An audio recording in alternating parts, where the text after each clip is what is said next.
બોલો ભાઈ. એરટેલનું સિમ નવું જોયું. એરટેલનું જોઈએ? હા. એરટેલ કરતા વીઆઈ લઈ લે. એરટેલ જો માં લખ્યું, વાંચી લ્યો પહેલા. એરટેલ નહીં. જો માં લખ્યું એરટેલનું. એરટેલ કંપની બંધ થવાની છે, ઓકે. તો એના કરતાં તમે વીઆઈ લઈ લ્યો. એરટેલ જ જોયું. પણ એરટેલ કંપની સાહેબ બંધ થવાની છે, રિચાર્જ દેવાનું બંધ કરી દીધું છે. તમે વીઆઈ લઈ લ્યો. વીઆઈ વસ્તુ બહુ સારી છે.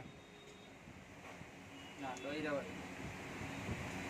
ઓકે હાલો રેડી હાલો. વીઆઈમાં શું છે?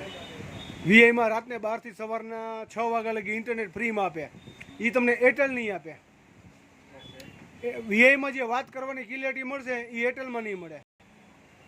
એરટેલમાં પ્લસમાં એરટેલ કંપનીએ બેલેન્સ દેવાનું બંધ કરી દીધું. એરટેલ કંપની બંધ થવાની છે, તો ખોટા એમાં ઘૂસોમાં તમારા પૈસા પડી જશે. પાછો તમારો નંબર જે તમે લ્યો એ નંબર કંપની ખાઈ જશે, બંધ કરી દેશે. તો શું કામ એરટેલમાં પડો છો? એના કંપનીમાં લ્યો. વીઆઈ બેસ્ટ છે. ઓકે વીઆઈનું કાર્ડ દઉં ને?